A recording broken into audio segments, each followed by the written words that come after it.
Good morning दोस्तों। तो आज हम लोग करने वाले हैं झारखंड उत्पाद सिपाही से संबंधित हिंदी का।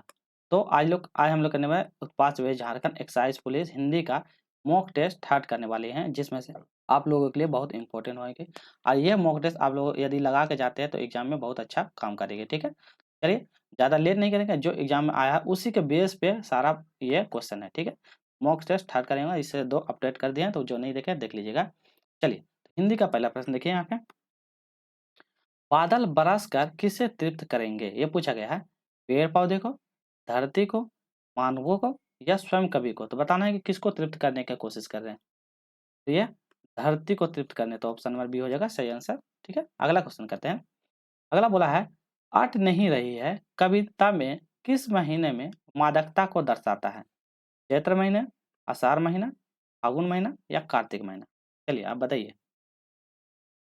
सही आंसर का फागुन के महीना, तो ऑप्शन नंबर सी हो जाएगा फागुन का महीना। नेक्स्ट क्वेश्चन करते हैं। इसमें पूछा गया है, फागुन महीने में किस ऋतु का आगमन होता है? तो कौन सा ऋतु का आगमन होता है? शरद ऋतु, बसंत ऋतु, ग्रीष्म ऋतु या वर्षा ऋतु? बताइए। सही आंसर हो जाएगा ऑप्शन नंबर बी, बसंत ऋतु का आगमन होता है। नेक्स्ट है, प्रस्तुत कविता में कवि की किसकी आंखें की चढ़ गई? तो मतलब किसकी आंखें 4 हो गई पूछा गया है। बच्चों की माँ से, बच्चों के पिता से, बच्चों के भाई से या स्वयं के बच्चे से? बताएं इसमें क्या होता है। सही आंसर हो जाएगा ऑप्शन नंबर डी, स्वयं के बच्चे, तो ऑप्शन नंबर डी हो जाएगा स्वयं के बच्चे। नेक्स्ट क्वेश्चन है 41, कवि को क्या छवि मान लगती है? तो क्या छवि मान लगती है? धूप, छाया, बच्चों की मुस्कान या बच्चों की माँ? बताइए क्या मतलब कि छवि मान लगती है। चलिए, तो सही आंसर हो जाएगा ऑप्शन नंबर सी हो जाएगा बच्चों की मुस्कान। नेक्स्ट क्वेश्चन नंबर कर लेते हैं। तो पूछा गया, फसल कविता मतलब कविता के कवि का नाम क्या है? तो फसल कविता जो है उनका कवि का नाम क्या था? सूर्यकांत त्रिपाठी निराला, नागार्जुन, मंगेशकर दबलाकर या ऋतुराज? चलिए बताइए क्या होगा सही answer. Option number B, Nagarjun. Next question करते हैं। इसमें पूछा गया है, छाया मत छूना शीर्षक कविता किसकी है? तो ये बताना किसकी है। केदार कुमार माथुर जी का, निराला जी का, नागार्जुन का या ऋतुराज का? बताइए किसकी है। चलिए, तो हम लोग सही आंसर बनेगा, तो ऑप्शन नंबर इसका हो जाएगा गिरधार कुमार माथुर जी का छाया मत छूना। नेक्स्ट क्वेश्चन कर लेते हैं हम लोग। आप लोग ऑप्शन में ध्यान दीजिएगा, ठीक है। चलिए, अगला बोला है, कवि के अनुसार छाया को छूने को क्या होता है? तो बताना छाया छूने क्या होता है। ये क्वेश्चन जो है इधर-उधर से लिया गया है, ठीक है। छाया छूने का मतलब क्या अर्थ बता रहा है? सुख की प्राप्ति, धन की प्राप्ति या भोजन की प्राप्ति? तो छाया छूने मतलब क्या होता है? तो छाया छूना मतलब दुःख की प्राप्ति, तो ऑप्शन नंबर सी हो बी हो जाएगा दुःख की प्राप्ति। नेक्स्ट है, यामिनी का अर्थ होता है सर्वनीय, अंधेरी रात, प्रातः काल या चांदनी रात? तो यामिनी, यामिनी मतलब क्या होगा बताइए। यामिनी मतलब चांदनी रात। नेक्स्ट है, निम्न में से कौन सी रचना ऋतुराज की नहीं है? फूल और पानी, सूरज, जीरत और लाल मुखान्दित, एक मरण धर्म और अन्य, ऑप्शन नंबर डी बोला पहाड़ का लंटेन। बताइए क्या होगा। चलिए, सही आंसर का ऑप्शन नंबर डी हो जाएगा पहाड़ पर लालटेन। अगला क्वेश्चन करते हैं, निम्नलिखित में से कौन से पुरस्कार से ऋतुराज को सम्मानित नहीं किया गया? मीरा पुरस्कार, परिमल पुरस्कार, सोमदत्त पुरस्कार या साहित्य अकादमी पुरस्कार? तो किससे सम्मानित नहीं किया गया था ये पूछा गया है। चलिए, सही आंसर होगा ऑप्शन नंबर डी, साहित्य अकादमी पुरस्कार से नहीं सम्मानित किया गया। अगला है, माँ बेटी को लेकर चिंतित क्यों है? अपने मतलब क्या चिरंतन अनुभवों के कारण, अपनी बेटी के स्वभाव के कारण, बेटी के अधूरे ज्ञान के कारण या उपयुक्त में से सभी कथन सत्य है? बताइए क्या होगा सही। क्यों? तो उपयुक्त के सारा का सारा सही जवाब हो जाएगा इसका। अगला है, गायक के बचपन के साथी कौन होता है? संगीतकार, संगतकार, गायक या गायिका? तो गायक के बचपन का साथी कौन होता है ये पूछा गया। क्या होगा? संगतकार, उसका जो संगतकार होता है वो साथी होता है। नेक्स्ट है, पूछा गया है, किसके बिना लेखक को इस बात का उत्तर नहीं मिल पाता है कि वह क्यों लिखता है? पढ़े बिना, सोए बिना या जाने बिना या लिखे बिना? तो उसको क्यों नहीं लगता है तो बताना है। क्या लगता है ऑप्शन में?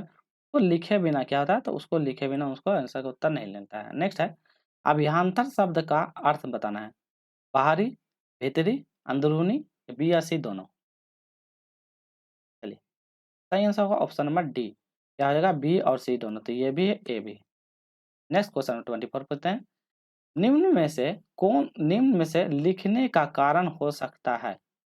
संपादकों का आग्रह, प्रकाशकों का ताज़ा, आर्थिक आवश्यकता या सभी? बताइए क्या हो सकता है? चलिए, तो सही आंसर हो जाएगा इसका ऑप्शन नंबर डी, क्या उपरोक्त में सी सारा। नेक्स्ट है, प्रथम पद में गोपियां ने उद्धव की तुलना किससे की है? गुलाब के पत्तों से, श्री कृष्ण से, कमल के पत्तों से या गुड़ और चींटी? तो पहला पद में किससे तुलना की है?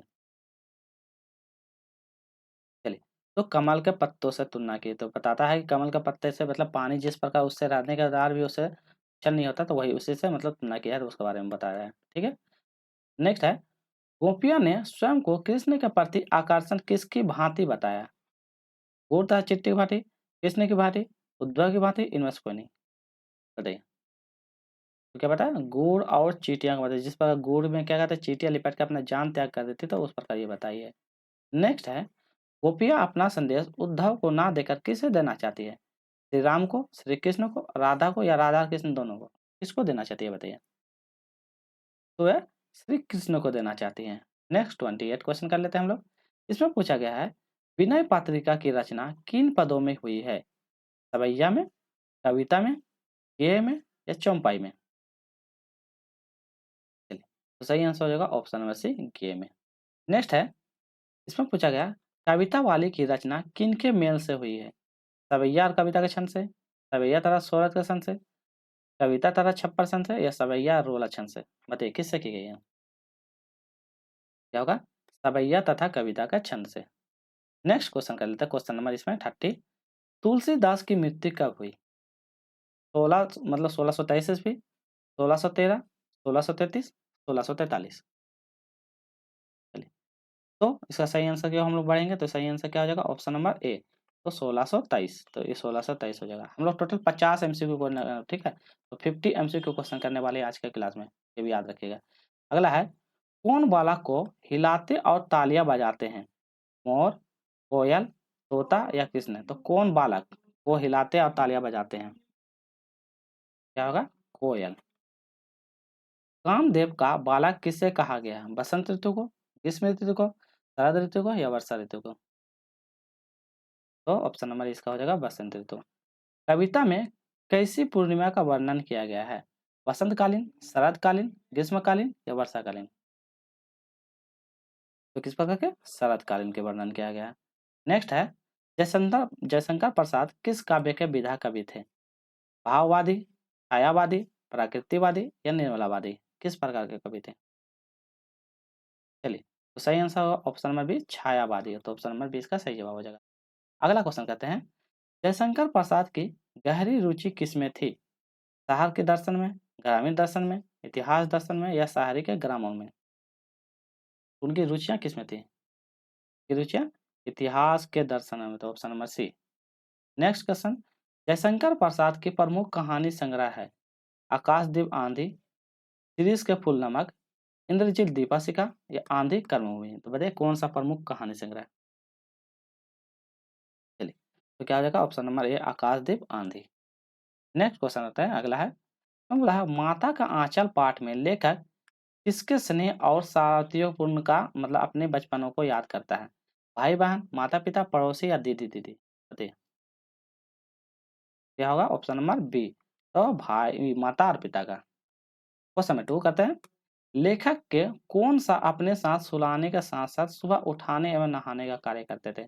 उनकी माँ, उनके पिता, उनका भैया, उनका चाचा? तो कौन करते थे? पिताजी करते थे। नेक्स्ट है, लेखक अपने माँ को क्या कहकर पुकारते थे? मतलब माई, माताजी, मैया या ताई? तो ये क्या कहकर पुकारते अपने माँ को? तो मैया कहकर पुकारते थे। अगला है, लेखक अपने पिता को किस चीज का तिलक लगाने की जिद करता था? तो क्या चीज का तिलक लगाने की जिद करता था? केसर, चंदन, रोड़ी या भभूत? बताइए। तो क्या भभूत लगाने के लिए बोला जाता था, option number D. Next question, question number 5, लेखक के पिताजी उनके ललाट पर कैसा तिलक लगाते थे?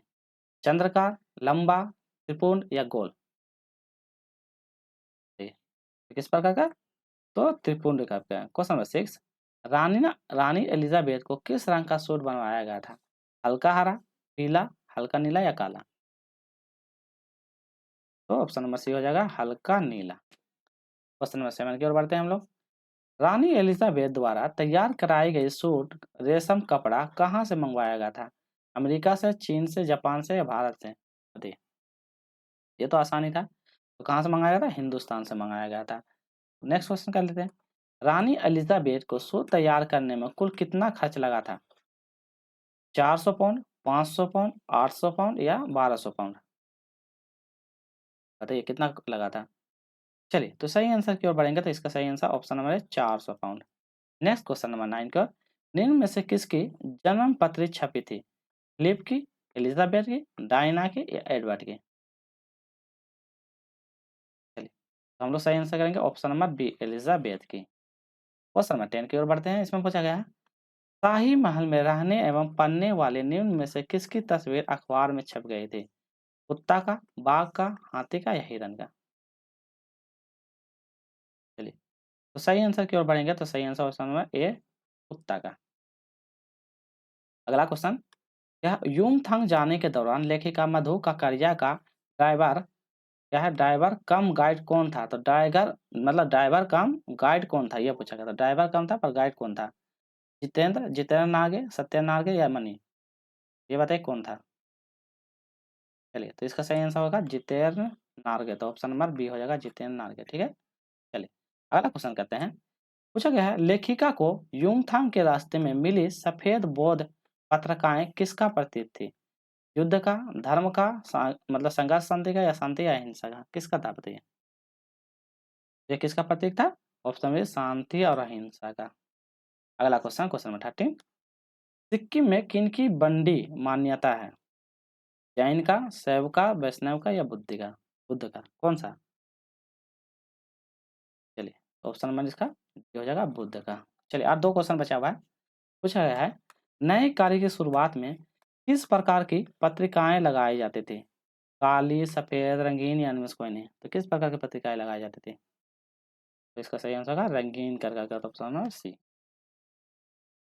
चलिए, दो क्वेश्चन, जितेंद्र नागे में जीप में किसकी तस्वीर लगे हुए थे? इसके केज में किसकी तस्वीर लगे हुए थे? महावीर स्वामी जी का, बुद्ध का, शंकरा का या दलाई मामा, मतलब दलाई लामा की? बताइए किसका था? तो दलाई लामा का। तो ऑप्शन नंबर डी। आज का अंतिम प्रश्न, टुन्नू का उस्ताद कौन था? भैरोहाला, दुलारी, रंबा या विवेक? टुन्नी का दुलारी कौन था? भैरव हेला। तो आज का हम लोग टोटल 25 क्वेश्चन, अच्छा और 2-3 क्वेश्चन नहीं हुआ ना, और 2-3 क्वेश्चन है चाहिए। चलिए, अगला क्वेश्चन है 17, इसमें गौनहारियों का क्या अर्थ है? गाने का पेशा करने वाला, मतलब तबला बाजा, ढोलक बजाने वाला या बांसुरी वादक? बताइए क्या होगा? गाने का पेशा करने वाला। नेक्स्ट, फेकू सरदार को टुन्नी की रक्षा किसने की? रंबाबाई, टुन्नू के पिता, सुंदर या दुलारी? क्या होगा इसका? ऑप्शन नंबर डी, दुलारी। क्वेश्चन नंबर 19, खोजवा बाजार के कार्यक्रम में दुलारी को ललकारने वाला टुन्नू निम्न में से क्या पहन कर आया था? पहला है मलमल का कुर्ता एवं लखनऊ रुपया, कोट पैंट, खद्दार का कुर्ता एवं गांधी टोपी, इनमें से कोई नहीं। तो बताइए क्या पहन के आया था? तो ऑप्शन नंबर सी हो जाएगा खद्दार का कुर्ता एवं गांधी का टोपी। नेक्स्ट, अवरवा का क्या अर्थ है? बहुत, मतलब बारीक मलमल, सूती वस्त्र का धागा, खादी का वस्त्र या सभी? चलिए, तो सही आंसर की हम लोग बढ़ेंगे तो ऑप्शन नंबर क्या होगा? बहुत बारीकी का मलमल। नेक्स्ट, अज्ञ लेखक के लिए किससे अधिक महत्व देते थे? अनुभव, अनुभूति, विचार या कोई नहीं? किस पे महत्व देते थे? वो अपनी अनुभूति पे ज़्यादा महत्व देते थे। किसमें? अनुभूति पे महत्व देते थे। चलिए, आज का यहीं कर लेते हैं। तो हम लोग हिंदी का, हिंदी हिंदी उत्पाद सिपाही का टोटल 50 एमसीक्यू क्वेश्चन कंप्लीट कर लिए।